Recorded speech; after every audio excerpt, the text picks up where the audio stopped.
Assalamualaikum murid-murid Khafa tahun 5 dan 6. Pada hari ini kita akan mempelajari subjek ibadah, iaitu topik yang terakhir, puasa Ramadan.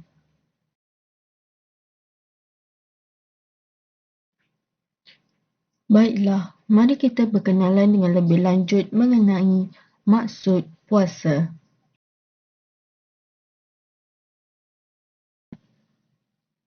Jadi, apa itu puasa? Puasa adalah rukun Islam yang ketiga. Seperti mana yang telah kita pelajari di dalam subjek sirah tahun 5, iaitu topik perkembangan agama Islam.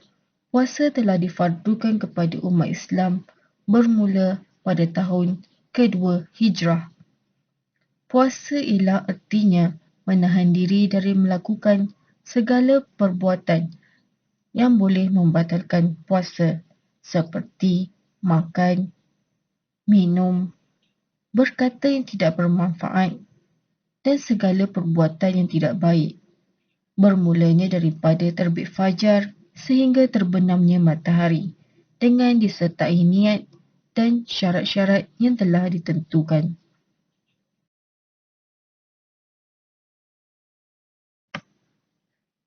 Seterusnya, mari kita lihat pula apa itu hukum berpuasa di bulan Ramadan.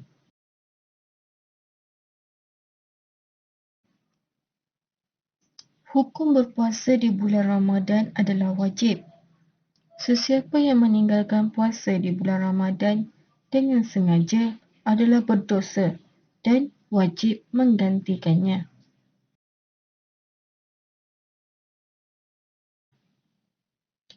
Yang ketiga pula ialah mari kita lihat mengenai dalil wajib puasa.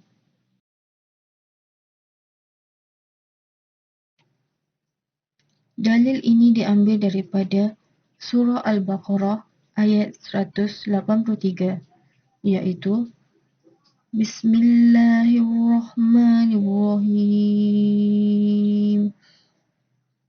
Ya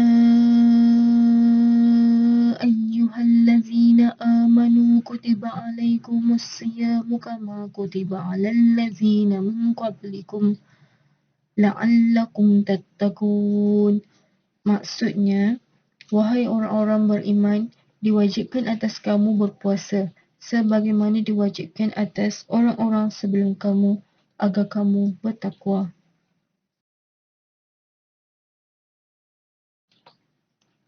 Seterusnya pula, mari kita lihat mengenai rukun puasa.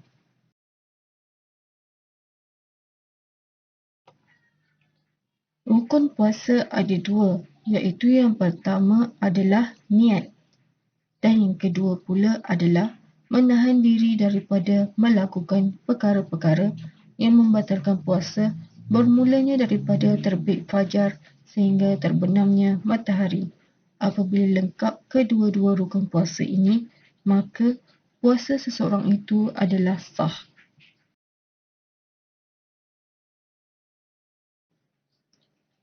Seterusnya pula ialah mari kita mempelajari mengenai lafaz niat puasa.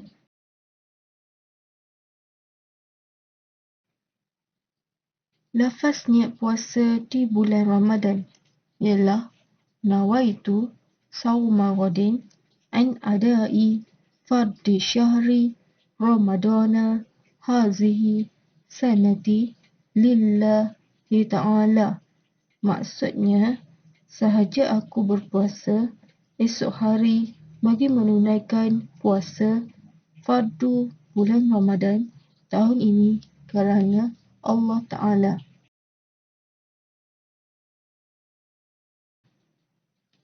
Yang seterusnya pula, mari kita belajar mengenai doa berbuka puasa.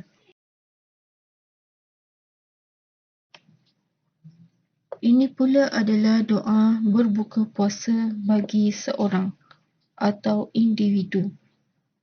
Bismillahirrahmanirrahim. Allahumma laka sumtu wa bika amantu wa ala rizkika aftartu birahmatika ya arhamar rahimin. Maksudnya, Ya Allah, untuk Engkaulah puasaku dan dengan Engkaulah aku beriman dan atas adanya rezeki Engkaulah aku berbuka disertai dengan rahmat Engkau, wahai Tuhan yang Maha Pengasih.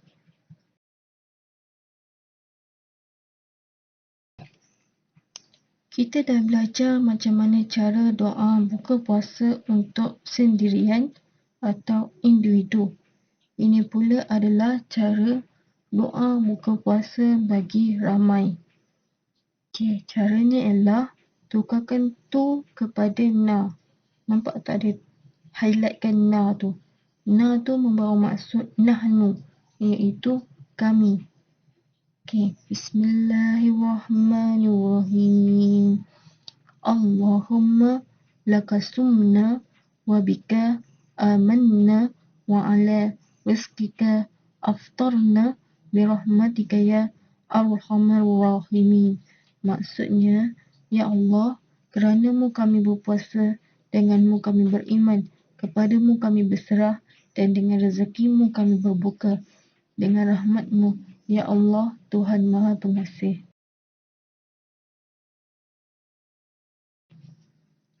Baiklah, yang ketujuh pula ialah syarat-syarat wajib puasa.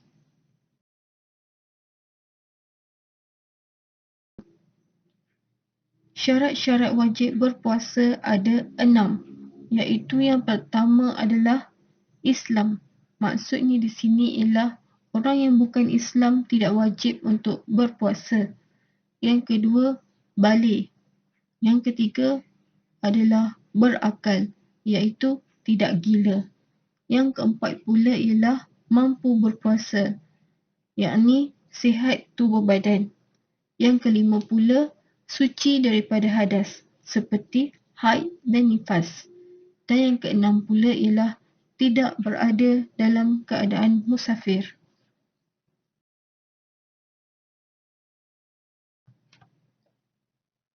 Yang seterusnya pula ialah syarat-syarat sah puasa.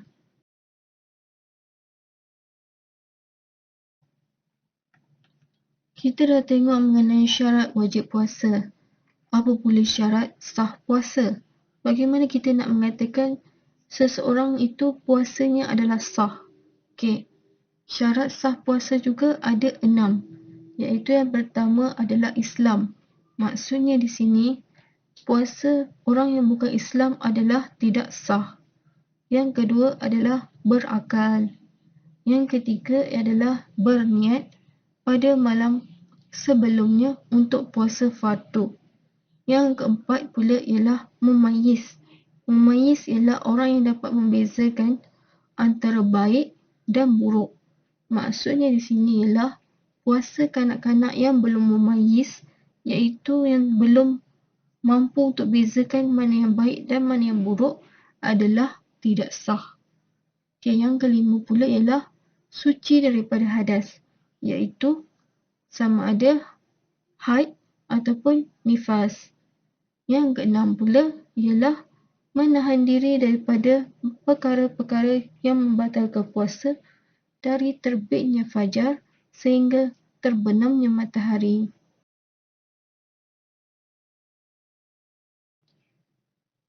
Okey, baiklah. Kita dah tengok mengenai syarat-syarat sah puasa. Dalam syarat-syarat sah puasa, ada dinyatakan mengenai menahan diri daripada melakukan perkara-perkara yang boleh membatalkan puasa dari terbitnya fajar sehingga terbenamnya matahari.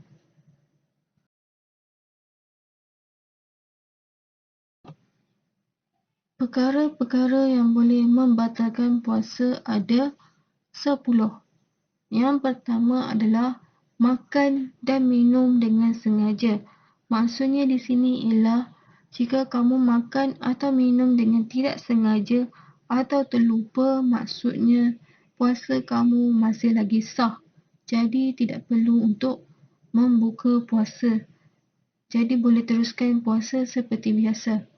Yang kedua pula ialah mabuk atau pingsan sepanjang hari.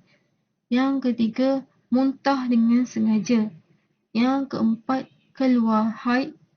Yang kelima, keluar air mani dengan sengaja. Yang keenam, jima' atau bersetubuh.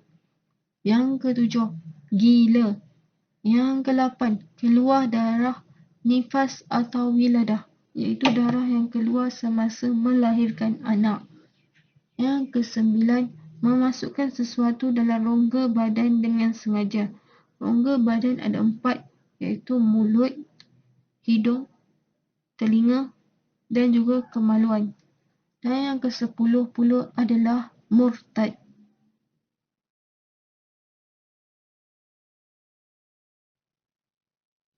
Kita dah tengok mengenai perkara-perkara yang boleh membatalkan puasa.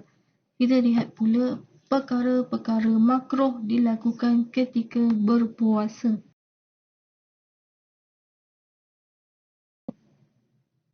Perkara-perkara makruh yang dilakukan ketika berpuasa juga ada 10. Maksud hukum makruh ialah jika ditinggalkan dapat pahala, tetapi jika dilakukan tidak berdosa. Perkara makruh yang dilakukan ketika berpuasa yang pertama adalah bercakap-cakap perkara yang haram seperti mengumpat, memaki hamun, berbohong dan sebagainya. Yang kedua, melihat perkara-perkara yang haram seperti aurat, gambar lucah dan sebagainya. Yang ketiga pula, berbuka dan bersahur dengan makanan yang haram seperti makanan curi. Yang keempat, menggosok gigi selepas gelincirnya matahari, iaitu setelah masuknya waktu zuhur. Yang kelima, membuang masa dengan perbuatan sia-sia dan tidak berfaedah seperti tidur sepanjang hari. Yang keenam, mencium isteri dan suami. Yang ketujuh, berkumur-kumur secara berlebihan. Yang kelapan, mandi secara berlebihan. Yang kesembilan, merasa makanan dengan lidah. Dan yang ke-10 adalah berbekam.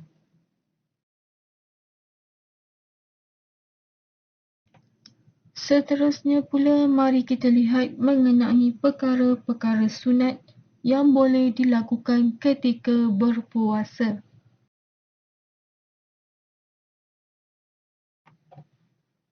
Perkara-perkara sunat yang boleh dilakukan ketika berpuasa ada 9 perkara. Maksud hukum sunat adalah jika melakukannya mendapat pahala, tetapi jika ditinggalkan tidak berdosa. Perkara sunat yang boleh dilakukan ketika berpuasa yang pertama adalah membaca Al-Quran. Sebab tu, waktu bulan puasa kita akan lihat orang akan berlumba-lumba untuk khatam Al-Quran ataupun membuat aktiviti seperti bertadarus secara beramai-ramai. Yang kedua pula ialah segera berbuka apabila masuknya waktu berbuka. Maksudnya kat sini, kita tidak boleh melambat-lambatkan berbuka puasa.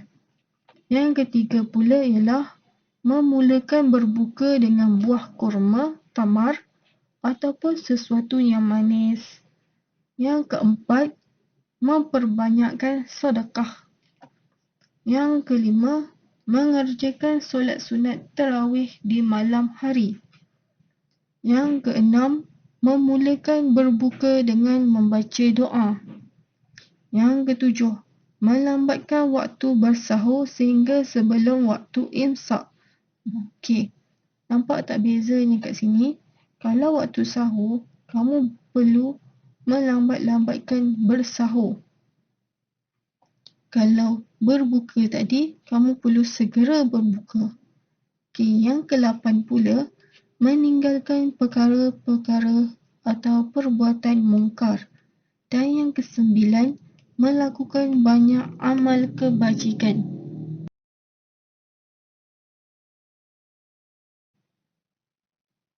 Seterusnya pula, mari kita lihat mengenai hari-hari yang dibolehkan untuk berpuasa. Hari-hari yang dibolehkan untuk berpuasa ada 4 bahagian, iaitu hari yang diwajibkan untuk berpuasa, hari-hari yang diharamkan berpuasa, hari-hari yang disunatkan untuk berpuasa dan hari-hari yang makruh untuk berpuasa. Okey, seperti yang kita dah maklum, hari-hari yang diwajibkan berpuasa adalah pada bulan Ramadan. Okey, mari kita lihat pula hari-hari yang diharamkan untuk berpuasa.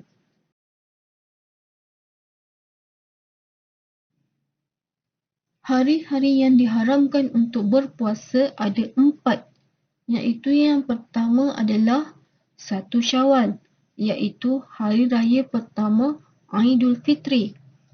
Jadi, jika kamu mahu membuat puasa 6, iaitu puasa di bulan Syawal selama 6 hari, kamu boleh mula pada hari raya yang kedua.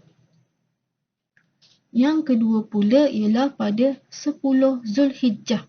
Sama juga, iaitu hari raya pertama Aidul Adha. Yang ketiga pula ialah hari-hari tasyrik. Bila hari-hari tasyrik ni? Hari-hari tasyrik ialah pada 11, 12 dan 13 Zulhijjah, iaitu hari raya yang kedua, ketiga dan keempat Aidul Adha. Dan yang keempat pula hari Syak. Hari Syak ialah hari yang ragu-ragu sama ada telah masuknya bulan Ramadan ataupun belum, iaitu biasanya pada 30 Syakban.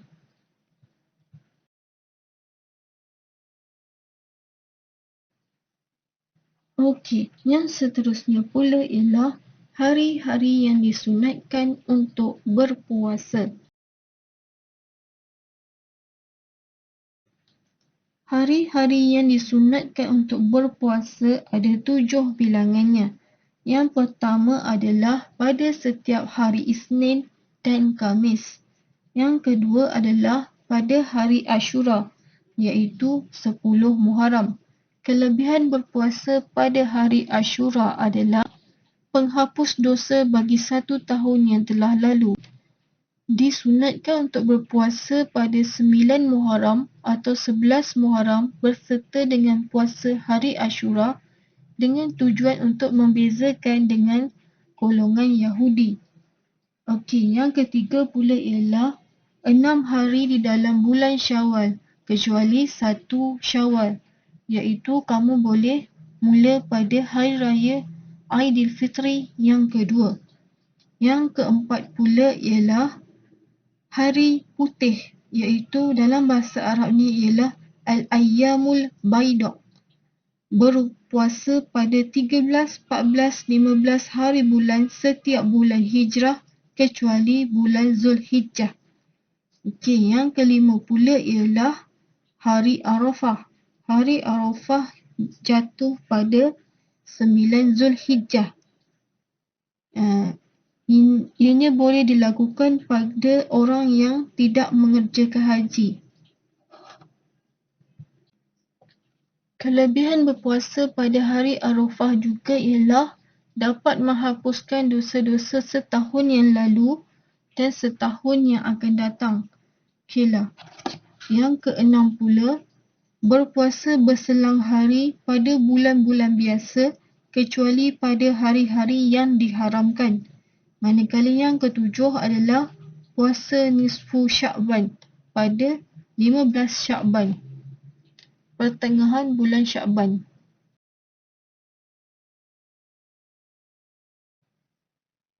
Dan yang terakhir sekali yang kita pelajari pada hari ini ialah hari-hari makruh untuk berpuasa.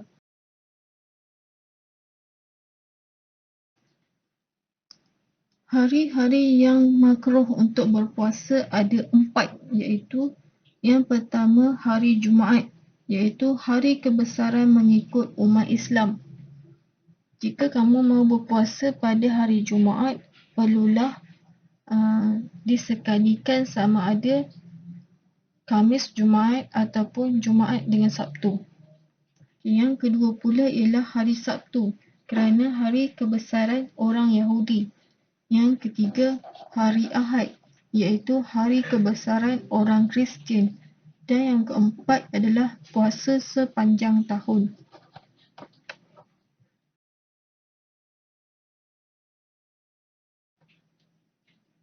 Baiklah, itu saja pembelajaran kita pada hari ini mengenai puasa Ramadan.